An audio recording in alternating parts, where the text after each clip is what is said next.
آج ہم انشاءاللہ لفظ جلالہ یعنی اللہ جو اللہ سبحانہ تعالیٰ کا ذاتی نام ہے اس پر بات کریں گے۔ قرآن مجید میں اللہ سبحانہ تعالیٰ نے اپنا تعارف خود اللہ کے نام کے ساتھ کروایا ہے، اور اس کے لیے اس کا بہترین تعارف آیت الکرسی میں ہوا ہے۔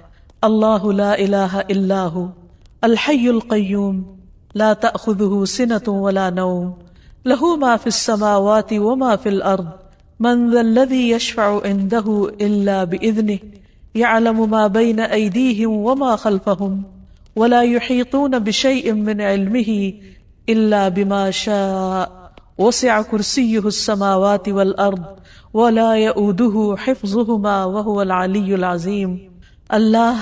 اللہ وہ ہے کہ اس کے سوا کوئی معبود نہیں، زندہ ہے، ہر چیز کو قائم رکھنے والا ہے، نہ اسے اونگ آتی ہے اور نہ نیند، جو کچھ بھی آسمانوں اور زمین میں ہے اسی کا ہے۔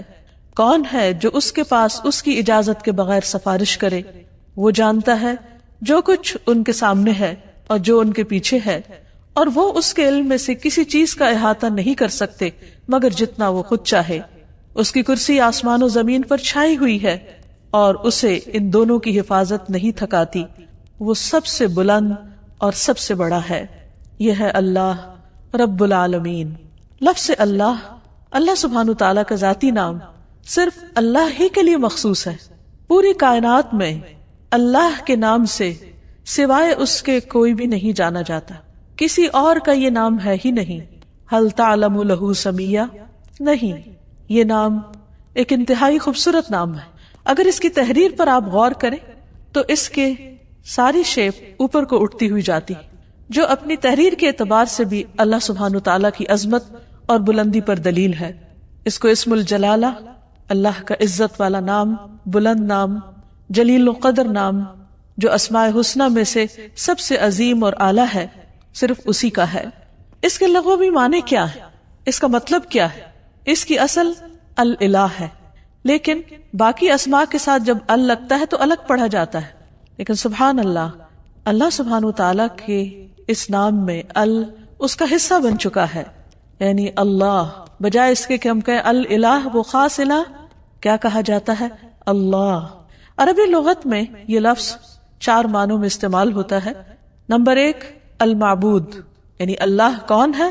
وہ جو معبود ہے، خاص الہ ہے جس کی عبادت کی جاتی ہے۔ نمبر 2 الملجا، جس کی پناہ لی جاتی، خوف میں، غم میں، پریشانیوں میں، جس کی طرف رجوع کیا جاتا ہے، جو پناہ گاہ ہے۔ نمبر 3 المفزوع الیہ، یعنی گھبراہٹ میں جس کی مدد حاصل کی جاتی ہے۔ جب سارے سہارے ٹوٹ جاتے ہیں تو ہر انسان، خواہ وہ اس کو نہ بھی مانتا ہو، پھر بھی اسی کی طرف لوٹتا اور پلٹتا ہے۔ اور چوتھا معنی ہے المحبوب، وہ محبوب جس کے ساتھ عظیم محبت ہو، ہر چیز سے بڑھ کر محبت ہو، اور اس کے بارے میں عقل حیران ہو۔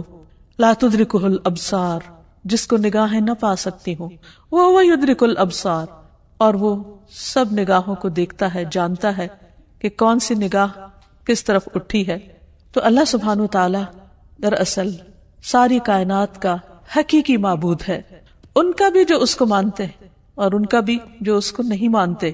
الہ برحق وہی ہے جس کی عبادت کی طرف بندوں کے دل مائل ہوتے ہیں جب وہ اس کو دریافت کر لیتے ہیں، جب وہ اس کو پہچان جاتے ہیں، جب وہ اس کی نعمتوں اور اس کی بنائی ہوئی عظیم نشانیوں کو دیکھ کر اس کی طرف مائل ہو جاتے ہیں، جب ان کے دل اس کی وحدانیت کی گواہی دینے لگتے ہیں اور پوری انکساری اور عاجزی کے ساتھ اس کے آگے جھکتے ہیں، اسی سے امیدیں لگاتے ہیں، اسی سے ڈرتے ہیں، اسی کی عظمت دل میں پہچانتے ہیں، پھر اسی کی اطاعت کرتے ہیں، اپنی ضروریات اور مشکلات میں اسی کی طرف رجوع کرتے ہیں۔ وہ وہی الہ برحق ہے جو عرش سے لے کر اس ٹھہری ہوئی زمین کی گہرائیوں تک واحد الہ ہے، جس کے سوا کوئی اور الہ نہیں ہے۔ وہ عظیم و برتر ہے اپنی صفات میں اور ان کی بڑائی اور کمال اور جلال میں اور جمال میں۔ اس کے جتنے بھی نام ہیں، اس کی جتنی بھی صفات ہیں، وہ سب اسی کی طرف لوٹتی ہیں، یعنی اس کے ذاتی نام اللہ کی طرف۔ اس کا کوئی شریک نہیں، کوئی اس کے مشابہ نہیں، کوئی اس کے ہم مثل نہیں، کوئی اس کا ہمسر نہیں، کوئی اس کا مددگار نہیں۔ وہ ہر لحاظ سے کامل ہے۔ اللہ جو دلوں کے لیے باعث راحت ہے، جس کا ذکر، جس کا تصور جس کا خیال اور جس پر ایمان دلوں کے اطمینان کا ذریعہ ہے۔ انسان جب اس کو دریافت کر لیتا ہے، جب اس کو پا لیتا ہے، جب اس کو پہچان لیتا ہے تو پھر ہر چیز سے بے نیاز ہو جاتا ہے۔ اللہ جل جلالہ کا یہ نام قرآن مجید میں سب سے زیادہ استعمال ہوا ہے۔ 2500 سے زیادہ بار لفظ اللہ قرآن مجید میں مختلف جگہوں پر آیا ہے، مختلف آیات میں، اور جس آیت میں اللہ سبحانہ وتعالیٰ کا تعارف کروایا گیا وہ آیت الکرسی قرآن مجید کی سب سے بڑی آیت شمار ہوتی ہے۔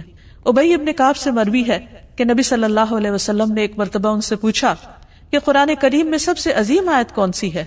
انہوں نے کہا اللہ اور اس کا رسول جانتے ہیں۔ نبی صلی اللہ علیہ وسلم نے ان سے پھر کئی بار پوچھا تو اس پر انہوں نے عرض کیا آیت الکرسی۔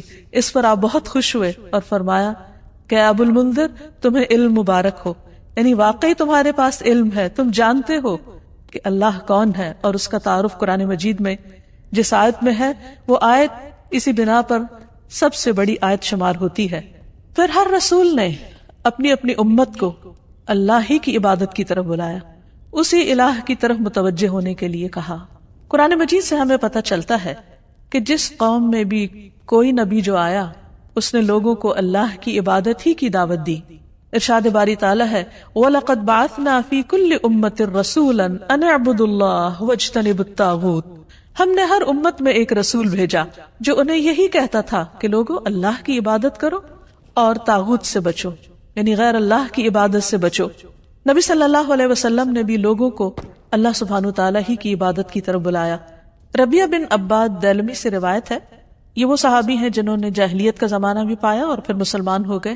تو یہ کہتے ہیں کہ انہوں نے نبی صلی اللہ علیہ وسلم کو ذو المجاز نامی بازار میں دیکھا، آپ لوگوں کو لا الہ الا اللہ کی دعوت دے رہے تھے اور فرما رہے تھے کہ یا ایھا الناس قولوا لا الہ الا اللہ تفلحوا، اے لوگو لا الہ الا اللہ کہہ دو تو تم فلاح پا جاؤ گے۔ وہ کہتے ہیں کہ آپ صلی اللہ علیہ وسلم گلیوں اور بازاروں میں داخل ہو رہے تھے، لوگ آپ کے پیچھے جاتے، آپ کے ارد گرد جمع ہو جاتے، کوئی ان سے کچھ نہیں کہہ رہا تھا اور آپ خاموش ہوئے بغیر اپنی بات دہرائے چلے جا رہے تھے، اے لوگو لا الہ الا اللہ کہہ دو فلاح پا جاؤ گے، اے لوگو لا الہ الا اللہ کہہ دو فلاح پا جاؤ گے۔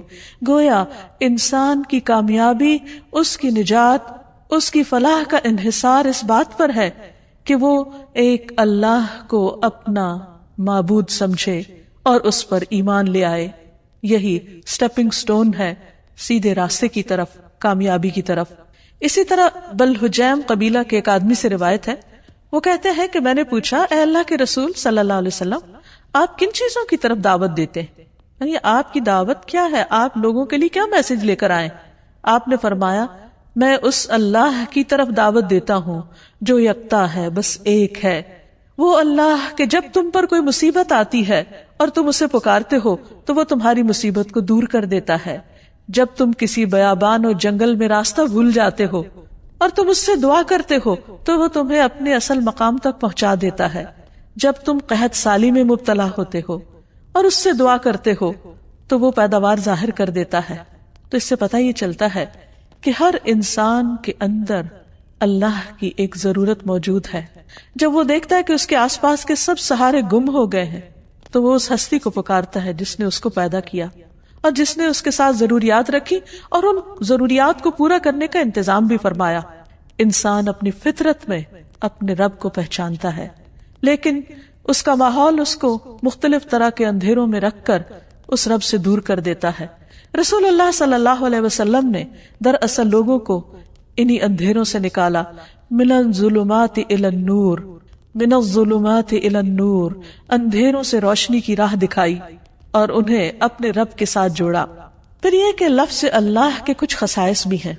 اس لفظ کی سب سے پہلی خصوصیت ہے کہ یہ اللہ سبحانہ وتعالیٰ کا اسم اعظم ہے۔ امام غزالی کہتے ہیں کہ جان لو کہ یہ نام 99 ناموں میں سب سے زیادہ عظیم ہے، کیونکہ یہ اس ذات الہیہ پر دلالت کرتا ہے جو تمام صفات الہیہ کو جمع کرنے والی ہے۔ یہ اس ذات کا نام ہے جس کی ساری صفات ہیں، یہاں تک کہ کوئی بھی صفت اس سے جدا نہیں ہوتی، یعنی باقی ساری صفات اسی کی ہیں، یعنی اللہ سبحانہ وتعالیٰ کی۔ پھر ہم دیکھتے ہیں کہ یہ نام ہر حدیث میں وارد ہوا ہے۔ نبی صلی اللہ علیہ وسلم کی جتنی بھی حدیثیں ان کے شروع میں ہر جگہ آتا ہے قال رسول اللہ صلی اللہ علیہ وسلم یا عن النبی صلی اللہ علیہ وسلم. تو حدیث کا جتنا بھی ذخیرہ ہے، جتنا بھی خزانہ ہے، اس میں سے ہر حدیث میں اللہ سبحانہ وتعالی کا نام آتا ہے، اسی کی طرف نسبت جاتی ہے. پھر اسی طرح تمام اسماء حسنہ کی نسبت اللہ کی طرف ہے. وَلِلَّهِ الْأَسْمَاءُ الْحُسْنَى، اور اللہ ہی کے لیے ہیں سارے اچھے اچھے نام. فَادْعُوهُ بِهَا، بس تم اس کو ان ناموں کے ساتھ پکارو. یعنی کیسے کہا جاتا ہے؟ اللہ کون ہے؟ وہ جو الرحمن، الرحیم، القدوس، السلام ہے. یعنی یہ سب اللہ کے نام ہیں. یہ نہیں کہا جاتا کہ اللہ الرحمن کا نام ہے یا اللہ العزیز کا نام ہے. نہیں، العزیز اور الرحمن دراصل اللہ سبحانہ وتعالیٰ کے نام ہیں یا اس کی صفات ہیں. پھر یہ ہے کہ یہ نام سب سے زیادہ پکارا جاتا ہے. مثلاً دعاؤں کا اگر ہم دیکھیں، نبی صلی اللہ علیہ وسلم نے اللہ سبحانہ وتعالیٰ کو جن ناموں سے پکارا ان میں سب سے زیادہ یہی نام آتا ہے اللہم کے ساتھ. خود درود شریف کا آغاز بھی اللہم کے ساتھ ہوتا ہے. تو اللہ ہے، اللہ تو میم آخر میں جو مشدد ہے، یہ کیا چیز ہے؟ یہ دراصل عربی کا ایک قاعدہ ہے، شروع میں یا کا لفظ لگانے کی بجائے آخر میں میم کا مطلب ہے یہاں پر یا. جیسے ہم کہتے ہیں یا اللہ، تو اسی طرح اللہم کا مطلب ہے اے اللہ. حسن بصری کہتے ہیں اے اللہ دعاؤں کے مرکز. جب مانگنے والا کہتا ہے یا اللہ میں تجھ سے سوال کرتا ہوں، گویا وہ یہ کہتا ہے کہ میں اس اللہ سے دعا کرتا ہوں جس کے سب اچھے اچھے نام ہیں اور جس کے بلند نام اور بلند صفات ہیں. پھر یہ بھی یاد رکھیے کہ مخلوق میں سے کسی کے اندر آج تک جرأت نہیں ہوئی کہ وہ اپنا یا کسی اور کا نام اللہ رکھ دے. اللہ سبحانہ وتعالیٰ نے سب کی زبانیں پکڑ رکھی کہ یہ نام اس کے سوا کوئی اور رکھ ہی نہیں سکتا، یہ صرف اسی کی خصوصیت ہے. اور پھر یہ کہ تمام امتیں اس نام سے متعارف ہیں، کوئی اس نام کا انکار نہیں کرتی. پھر اسی طرح ہم دیکھتے ہیں کہ ہماری نماز کے ہر ایکشن میں یہ نام لیا جاتا ہے. مثلا نماز کا آغاز ہوتا ہے تکبیر تحریمہ سے. آغاز میں پہلا لفظ ہی کیا ہے؟ اللہ اکبر، اللہ سب سے بڑا ہے. پھر دعا استفتاح ہے، اس میں آتا ہے سبحانک اللہم و بحمدک، اللہ کا نام ہے. رکوع میں ہم جو دعائیں مانگتے ہیں ان میں سے دعا ہے سبحانک اللہم ربنا و بحمدک. پھر قوما میں جب کھڑے ہوتے ہیں سمع اللہ لمن حمدہ. پھر سجدے میں جاتے ہیں تو کہتے ہیں اللہم لک سجدت، اے اللہ میں نے تیرے لیے سجدہ کیا. پھر تشہد کی دعاؤں میں سے ہے اللہم اغفر لی ما قدمت وما اخرت وما اسررت وما اعلنت، اے اللہ مجھے بخش دے جو بھی میں نے پہلے گناہ کیے، جو بعد میں کیے، جو چھپ کے کیے اور جو ظاہری طور پر کیے. پھر نماز کے اختتام کس پر ہوتا ہے؟ السلام علیکم ورحمۃ اللہ، اس میں بھی اللہ کا نام لیا جاتا ہے. تو گویا پورا دن ہم اس کی تکرار کرتے رہتے ہیں، نمازوں کے اندر بھی اور نمازوں کے باہر بھی. دن کا آغاز ایک مسلمان کس طرح کرتا ہے؟ سب سے پہلے دعا مانگتا ہے الحمدللہ الذی احیانا بعد ما اماتنا. گویا آنکھ کھلتے ہی پہلا لفظ جو اس کی زبان پر آتا ہے وہ اللہ کے شکر کا ہے، الحمدللہ. پھر اسی طرح مختلف کام کاج کرتے ہوئے اگر چھینک آ جاتی ہے تو الحمدللہ. کسی اچھی چیز کو دیکھتا ہے انسان تو سبحان اللہ، اللہ کی قدرت یاد آتی ہے. پھر کسی چیز پر حیران ہوتا ہے کہتا ہے ماشاء اللہ. پھر اسی طرح کوئی گناہ ہو جاتا ہے تو کہتا ہے استغفر اللہ. بلندی کی طرف چڑھنے لگتا ہے تو کہتا ہے اللہ اکبر. نیچے کو اترنے لگتا ہے تو کہتا ہے سبحان اللہ. پھر اسی طرح دن کے سارے کام کاج کرتے ہوئے جب رات کو سونے لگتا ہے تو دائیں طرف لیٹتے ہوئے اپنا دائیں ہاتھ اپنے دائیں گال کے نیچے رکھ کر اپنے رب کو پکارتا ہے اللہم بسمک اموت و احیا. پھر اسی طرح اس نام کی کچھ اور خصوصیات ہیں، اور وہ یہ کہ عربی میں قسم کے لیے جو تا استعمال ہوتی ہے وہ صرف اسی نام پر وارد ہوتی ہے، تاللہ. پھر اسی طرح اس لفظ کا خاصہ یہ ہے کہ الحمد کا استعمال صرف اللہ کے ساتھ ہوتا ہے. یہ نہیں ہوتا الحمد الرحمن، الحمد للرحمن یا الحمد للرحیم، نہیں، الحمد للہ. اسی طرح باقی بھی بہت سے جب ہم دعائیں اللہ تعالیٰ سے مانگتے ہیں یا اللہ تعالیٰ کی تعریف بیان کرتے ہیں تو لفظ اللہ ہی کے ساتھ کر رہے ہوتے ہیں. پھر اس نام کی بہت سی برکات بھی ہیں. یعنی یہ صرف ایسا نہیں کہ صرف ایک نام ہے، بلکہ یہ ہماری روح اور ہمارے دل کی زندگی ہے. جب ہم تکلیف میں ہوتے ہیں، جب ہم کسی بھی طرح تنہا محسوس کرتے ہیں تو یہ نام ہمارے اندر سے تنہائی کا احساس ختم کر دیتا ہے. اللہ سبحانہ وتعالیٰ کا یہ نام یعنی اللہ جو اس کا ذاتی نام ہے، یہ صرف ایک نام ہی نہیں، اس کی بہت سی برکات بھی ہیں، اس کے بہت سے فائدے ہیں. یہ صرف اس کا نام نہیں، یہ اس کی پہچان بھی ہے، اور یہ ہماری دل، روح اور جان کی زندگی ہے. ہم جب تنہا ہوتے ہیں تو جو ہی اس کا نام لیتے ہیں یوں لگتا ہے کوئی تنہائی نہیں. جب خوف زدہ ہوتے ہیں اور اس کو پکارتے ہیں تو لگتا ہے کوئی خوف نہیں. ایک دم دلوں کو قرار آ جاتا ہے، تسکین مل جاتی ہے. اگر انسان تکلیف کے وقت بسم اللہ کہتا ہے تو اس کی تکلیف دور ہو جاتی ہے. حضرت جابر کہتے ہیں کہ جب غزوہ احد میں طلحہ رضی اللہ عنہ کی انگلی کٹی تو انہوں نے سی کہا، جسے عام طور پر ہمارا ریاکشن ہوتا ہے. تو رسول اللہ صلی اللہ علیہ وسلم نے فرمایا اگر تم اس وقت بسم اللہ کہتے، یعنی سی کرنے کی بجائے اللہ کے نام کو یاد کرتے، تو فرشتے تمہیں اٹھا لیتے اس حال میں کہ لوگ تمہیں دیکھ رہے ہوتے. یعنی اتنی قوت ہے اس نام کے اندر. پھر اسی طرح ہم ہر کام کے شروع میں بھی بسم اللہ پڑھتے ہیں اور اس سے اس کام میں برکت ہو جاتی. مثلا کھانا کھاتے وقت اگر کھانا بسم اللہ سے شروع کیا جائے تو اس کھانے میں برکت ہو جاتی. حضرت عائشہ سے روایت ہے کہ ایک مرتبہ نبی صلی اللہ علیہ وسلم اپنے 6 صحابہ کے ساتھ بیٹھ کر کھانا کھا رہے تھے کہ ایک دیہاتی اچانک آیا اور اس نے بسم اللہ پڑھے بغیر کھانا شروع کیا اور 2 لقموں میں سارا کھانا سمیٹ گیا. تو آپ صلی اللہ علیہ وسلم نے فرمایا اگر یہ بسم اللہ پڑھ لیتا تو تم سب کو یہ کھانا کفایت کر جاتا. یعنی اگر بسم اللہ سے یہ آغاز کرتا تو 6 میں اگر 7واں بھی شامل ہو جاتا تو سب کی بھوک دور ہو جاتی. اور اس موقع پر آپ نے یہ تعلیم دی کہ جب تم میں سے کوئی شخص کھانا کھائے تو اسے اس پر بسم اللہ پڑھ لینی چاہیے، اور اگر وہ شروع میں بسم اللہ بھول جائے تو یاد آنے پر بسم اللہ اولہ و آخرہ پڑھ لیا کرے. وحشی بن حرب اپنے والد سے اور وہ ان کے دادا سے روایت کرتے ہیں کہ ایک مرتبہ ایک شخص نے کہا کہ ہم کھانا تو کھاتے ہیں لیکن ہماری بھوک ختم نہیں ہوتی. آپ نے فرمایا شاید تم الگ الگ کھاتے ہو تو تم اکٹھے ہو کر کھایا کرو، مل کر کھایا کرو، اور کھانے کے وقت بسم اللہ پڑھ لیا کرو. اس طرح اللہ تعالیٰ تمہارے کھانے میں برکت ڈال دے گا. پھر اسی طرح بسم اللہ پڑھنا شیاطین کو دور کر دیتا ہے، شیطان سے محفوظ کر دیتا ہے. حضرت انس کہتے ہیں کہ رسول اللہ صلی اللہ علیہ وسلم نے فرمایا جنوں کی آنکھوں اور انسانوں کی شرمگاہوں کا پردہ یہ ہے کہ جب کوئی اپنے کپڑے اتارے، یعنی جسے نہانے وغیرہ کے لیے، تو بسم اللہ پڑھ لے. یعنی اس وقت بھی اگر اللہ کا نام لے تو ہر ایک سے وہ محفوظ ہو جائے گا. یعنی کہ ویسے تو لباس اتار دے انسان تو اس کا سطر کھل جاتا ہے، لیکن اگر بسم اللہ پڑھتا ہے تو وہ مخلوق جو اس وقت وہاں ہو سکتی ہے موجود، اس سے بھی اس کا سطر ہو جاتا ہے. پھر اسی طرح نبی صلی اللہ علیہ وسلم کا طریقہ یہ تھا کہ رات کو جب سونے لگتے تو اپنا بستر جھاڑتے وقت بھی بسم اللہ پڑھا کرتے تھے. ابو ہریرہ کہتے ہیں کہ رسول اللہ صلی اللہ علیہ وسلم نے فرمایا جب تم میں سے کوئی اپنے بستر پر جائے تو اپنے تہبند کے پلو سے، یعنی اس کا ایک کونا پکڑے اور اس سے اپنے بستر کو جھاڑے اور ساتھ بسم اللہ پڑھے، کیونکہ وہ نہیں جانتا کہ کون اس کے بعد اس کے بستر پر آیا. ہو سکتا ہے کوئی ایذا دینے والا، تکلیف دینے والا کیڑا مکوڑا ہو. تو جب اللہ کا نام لیا جائے گا تو کوئی چیز اس کو رات سوتے وقت نقصان نہیں دے گی. لیکن اس کے برعکس جب کوئی شخص اللہ کا نام نہیں لیتا تو پھر وہ کئی قسم کے نقصان اٹھا سکتا ہے. مثلا کھانے میں اگر بسم اللہ نہیں پڑھی تو وہ چیز شیطان کا رزق بن سکتی ہے. ابن عباس کہتے ہیں رسول اللہ صلی اللہ علیہ وسلم نے فرمایا کہ ابلیس نے کہا اے رب تو نے اپنے ساری مخلوق کا رزق واضح طور پر بتا دیا ہے، تو میرا رزق کہاں ہے، میں کیا کھاؤں گا؟ فرمایا ہر وہ چیز جس پر میرا نام نہ لیا جائے وہ تمہارا رزق ہے. تو اس سے آپ اندازہ لگائیے کہ ہم جب کھانے پر اللہ کا نام نہیں پڑھتے تو یہ معمولی سی بات نہیں ہے، ہم دراصل اپنا ہی کھانا اپنے دشمن کو کھلا رہے ہوتے ہیں.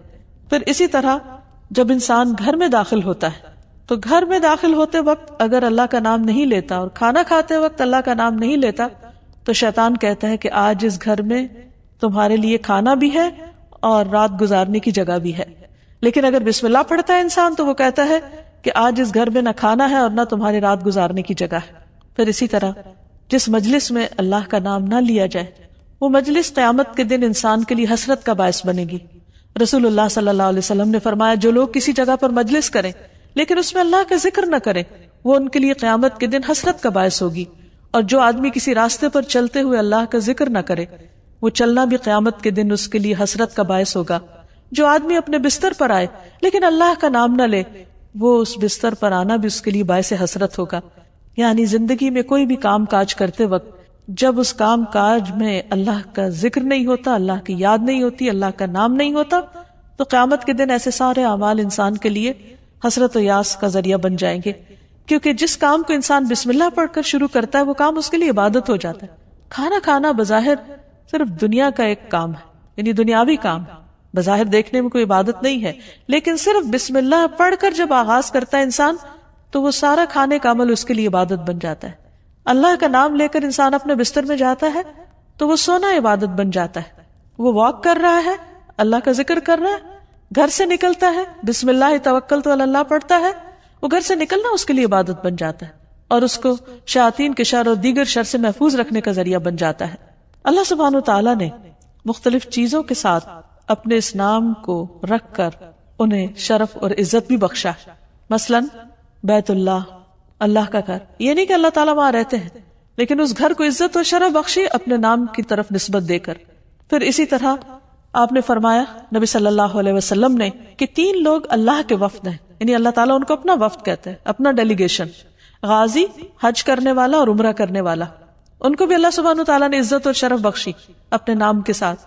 پھر اسی طرح کچھ لوگوں کو اللہ تعالیٰ نے اہل اللہ کہا ہے، یعنی اللہ کے اہل. انس رضی اللہ عنہ سے مروی ہے کہ رسول اللہ صلی اللہ علیہ وسلم نے فرمایا لوگوں میں سے کچھ اہل اللہ ہوتے ہیں. آپ نے پوچھا اہل اللہ کون لوگ ہوتے ہیں؟ فرمایا اہل قرآن. اہل قرآن ہی اہل اللہ اور اس کے خاص لوگ ہیں، یعنی قرآن پڑھنے والوں کو اللہ سبحانہ تعالیٰ نے عزت اور شرف بخشی. پھر اسی طرح مساجد اللہ قرآن مجید میں آتا ہے، اللہ کی مسجدیں. پھر کچھ لوگوں کو اللہ کے پڑوسی کہا گیا. رسول اللہ صلی اللہ علیہ وسلم نے فرمایا اللہ تعالیٰ قیامت کے دن اعلان کریں گے میرے پڑوسی کہاں ہیں، میرے پڑوسی کہاں ہیں.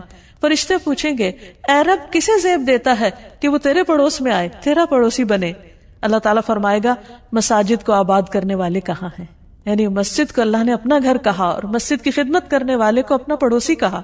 پھر اسی طرح جو لوگ اللہ کے دین کی خدمت کریں، اس کی مدد کریں، ان کو اللہ تعالیٰ نے انصار اللہ کہا اور اس کے لیے دعوت عام بھی دی. یا ایھا الذین آمنوا کونوا انصار اللہ، اے لوگو جو ایمان لائے ہو اللہ کے مددگار بن جاؤ. پھر اسی طرح قوم سمود کی اونٹنی کو جو خاص نشانی کے طور پر ظاہر ہوئی اس کو ناقۃ اللہ، اللہ کی اونٹنی کہا. اور حقیقت یہ ہے کہ اللہ کے نزدیک بندوں کے ناموں میں سے بھی جو پسندیدہ نام ہیں ان میں سے ایک عبداللہ اور دوسرے عبد الرحمن ہیں، جیسے کہ نبی صلی اللہ علیہ وسلم نے ہمیں تعلیم دی ہے. جب ایک بندہ اس نام کے ساتھ اللہ کو پکارتا ہے تو اس کی دعا سنی جاتی ہے، اس کی دعا قبول ہوتی ہے. اور اس کے بارے میں ہم دیکھتے ہیں کہ رسول اللہ صلی اللہ علیہ وسلم کی اکثر دعائیں اسی نام کے ساتھ شروع ہوتی تھی. آپ صلی اللہ علیہ وسلم ہر نئے مسلمان ہونے والے کو جو دعا سکھایا کرتے تھے اللہم اغفر لی وارحمنی واہدنی وارزقنی، اے اللہ تو مجھے معاف کر دے، اے اللہ تو مجھ پر رحم فرما اور مجھے ہدایت دے اور مجھے رزق عطا فرما. پھر اسی نام کے ذریعے جب آپ صلی اللہ علیہ وسلم اللہ کے راستے میں نکلتے، جہاد پر جاتے، تو آپ اسی نام کے ذریعے اللہ تعالیٰ سے مدد چاہتے. زندگی میں انسان پر بہت سی مشکلات اور بہت سی تکلیفیں آتی رہتی، ایسے میں بعض اوقات انسان ڈپریشن کا شکار ہو جاتا ہے، اسے یہ نہیں پتہ چلتا کہ اب وہ کیا کرے. لیکن اس کا حل نبی صلی اللہ علیہ وسلم نے ہمیں بتایا ہے. حضرت اسماء بنت امیس کہتی ہیں کہ مجھ سے رسول اللہ صلی اللہ علیہ وسلم نے فرمایا کیا میں تمہیں ایسے کلمات بتاؤں کہ جن کو پڑھنے سے غم اور پریشانی دور ہو جاتی ہے، اور وہ ہے اللہ اللہ ربی لا اشرک بہ شیئا، اللہ اللہ ہی میرا رب ہے، میں اس کے ساتھ کسی کو شریک نہیں کرتا. جب انسان کثرت سے اس کی تکرار کرتا ہے تو بڑے سے بڑا رنج اور غم دور ہو جاتا ہے، کیونکہ نبی صلی اللہ علیہ وسلم نے جو بھی ہمیں تعلیم دی ہے وہ دراصل اللہ سبحانہ تعالیٰ ہی نے آپ کو دی تھی، اور اسی کی روشنی میں آپ نے وہ تمام چیزیں ہمیں سکھائیں. اسی طرح حضرت یعقوب علیہ السلام پر جب بہت غم آیا بیٹے کی جدائی کا تو انہوں نے بندوں سے شکوہ شکایت نہیں کی، بلکہ کیا کہا انما اشکو بثی وحزنی الی اللہ، انما اشکو بے شک میں شکوہ کرتا ہوں، بثی وحزنی اپنے رنج و غم کا، الی اللہ صرف اللہ کی طرف. اور حقیقت یہ ہے کہ جب انسان ایسی حالت میں اللہ کی طرف رجوع کرتا ہے تو اللہ سبحانہ وتعالیٰ اپنے غیب کے خزانوں سے اس کی مدد کرتا ہے اور اس کو تنہا نہیں چھوڑتا، اس کو تھام لیتا ہے. لفظ اللہ کے ساتھ پکارنا دعاؤں کی قبولیت کا ذریعہ بنتا ہے. ایک اور روایت سے ہمیں پتہ چلتا ہے، عبداللہ بن برید اسلمی اپنے والد سے روایت کرتے ہیں کہ نبی صلی اللہ علیہ وسلم نے ایک شخص کو دعا میں پکارتے ہوئے سنا اللہم انی اسألک بأنی اشہد انک انت اللہ لا الہ الا انت الاحد الصمد الذی لم یلد ولم یولد ولم یکن لہ کفوا احد. تو آپ نے فرمایا قسم ہے اس ذات کی جس کے ہاتھ میں میری جان ہے، اس نے اللہ کے اس نام کے ساتھ دعا کی ہے جس کے ساتھ دعا کی جائے تو قبول کی جاتی ہے، اور اگر سوال کیا جائے تو عطا کر دیا جاتا ہے. یعنی بندہ اپنے رب سے جو کچھ مانگتا ہے رب اسے عطا کرتا ہے. تو جو شخص اپنے الہ حقیقی کو پہچان لیتا ہے پھر وہ اسی سے مانگتا ہے اور اسی کی عبادت کرتا ہے. ایاک نعبد و ایاک نستعین، وہ اسی کی اطاعت اور بندگی کے لیے اسی کو راضی کرنے کی کوشش کرتا ہے، اور اگر اس کو راضی کرنے میں کسی اور کو ناراض بھی کرنا پڑے تو وہ اس سے ڈرتا نہیں، کیونکہ جو اللہ کو راضی کرتا ہے اللہ سبحانہ وتعالیٰ اس کی حفاظت کرتے ہیں، اور جو بندوں کو راضی کرنے کے لیے اللہ کو ناراض کر دیتا ہے پھر اللہ تعالیٰ اسے بندوں کے حوالے کر دیتے ہیں. ہمارے لیے یہ بہت اہم ہے کہ ہم اپنی پوری زندگی اللہ رب العالمین کے سپرد کریں، اسی کی اطاعت اور فرما برداری میں گزاریں، جیسا کہ اللہ سبحانہ وتعالیٰ نے نبی صلی اللہ علیہ وسلم کو حکم دیا، قل ان صلاتی ونسکی ومحیای ومماتی للہ رب العالمین لا شریک لہ وبذالک امرت وانا اول المسلمین. آپ کہہ دیجئے میری نماز، میری قربانی، میرا جینا اور میرا مرنا سب اللہ رب العالمین کے لیے ہے، اس کا کوئی شریک نہیں، مجھے اسی بات کا حکم دیا گیا ہے اور میں سب سے پہلے فرما بردار ہوں، سب سے پہلے مسلمان ہوں.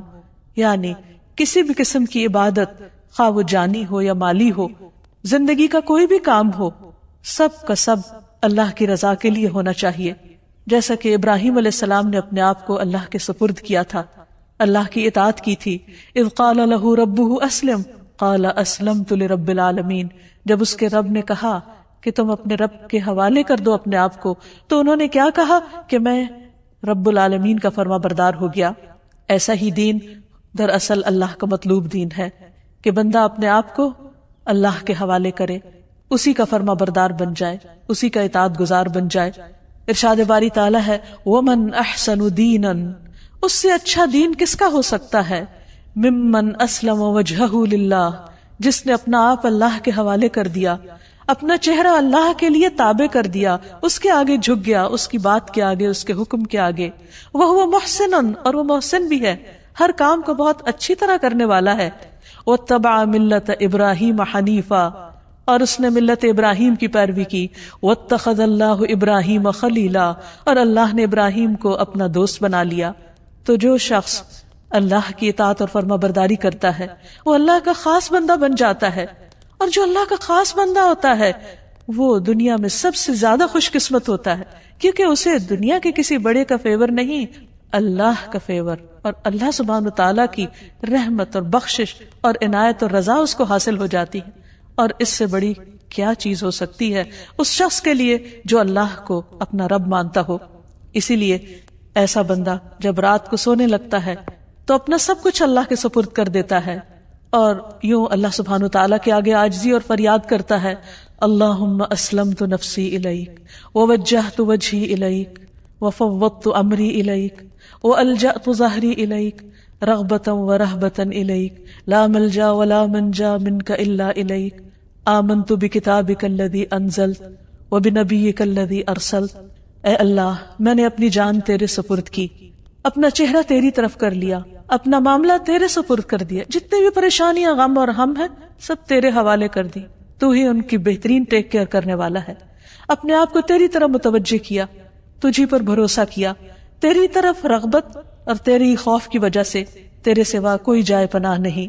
میں تیری کتاب پر ایمان لایا جو تو نے نازل کی، تیرے نبی پر ایمان لایا جو تو نے ہی بھیجا. ایسا شخص اگر رات کو فوت ہو جاتا ہے تو وہ فطرت پر ہوتا ہے، اسلام پر ہوتا ہے، وہ دراصل اللہ کے اس فرمان کے تابع ہوتا ہے کہ اس کا سب کچھ اپنے رب کے لیے ہے. اور اگر وہ صبح کرتا ہے تو حدیث میں آتا ہے کہ ایسا شخص خیر پر، بھلائی پر صبح کرتا ہے. حقیقت یہ ہے کہ جو لوگ اللہ کو پہچان لیتے ہیں وہ سب سے بڑھ کر اللہ سے محبت کرنے والے ہوتے ہیں، اور یہی ان کے ایمان کا تقاضا ہوتا ہے. والذین آمنوا اشد حبا للہ، وہ لوگ جو ایمان والے ہیں وہ اللہ کی محبت میں سب سے زیادہ شدید ہوتے ہیں. نبی صلی اللہ علیہ وسلم نے فرمایا، تم میں سے کوئی شخص اس وقت تک مومن نہیں ہو سکتا جب تک اسے اللہ اور اس کے رسول دوسرے سب لوگوں سے زیادہ محبوب نہ ہو جائیں۔ ایسے لوگ صرف محبت ہی نہیں کرتے، وہ اللہ سے ڈرتے بھی ہیں، اور جو اللہ سے ڈرتے ہیں پھر وہ لوگوں سے نہیں ڈرتے، اور جب وہ اللہ سے ڈرتے ہیں تو اللہ کے ڈر سے پھر وہ اللہ کی نافرمانی کے کام چھوڑ دیتے ہیں، پھر ان کی محبت اور ان کی نفرت بھی اللہ ہی کی خاطر ہوتی ہے، پھر وہ اللہ کو کثرت سے یاد کرنے والے ہوتے ہیں اور اس حکم پر عمل کرنے والے۔ یا ایھا الذین آمنوا اذکروا اللہ ذکرا کثیرا، اے لوگ جو ایمان لے آئے ہو اللہ کا ذکر کرو، اللہ کو یاد کرو، کثرت سے یاد کرنا، وسبحوہ بکرۃ واصیلا، اور صبح و شام اس کی تسبیح بیان کرو۔ ایسے ہی لوگ سب سے آگے نکل جانے والے ہیں، ایسے ہی لوگ سب سے آگے بڑھ جانے والے ہیں، اور انہی کا انجام بہترین ہے۔ نبی صلی اللہ علیہ وسلم نے فرمایا مفردون سبقت لے گئے۔ لوگوں نے پوچھا اللہ کے رسول صلی اللہ علیہ وسلم وہ کون ہے؟ آپ نے فرمایا اللہ کا بہت زیادہ ذکر کرنے والے مرد اور عورتیں۔ اللہ سے دعا ہے کہ اللہ تعالی ہمیں ان لوگوں میں شامل کر لے جو سب سے زیادہ اس کو یاد کرنے والے ہیں، کیونکہ اسی میں دلوں کا اطمینان، دلوں کی راحت اور آخرت کی کامیابی ہے۔ وآخر دعوانا ان الحمد للہ رب العالمین۔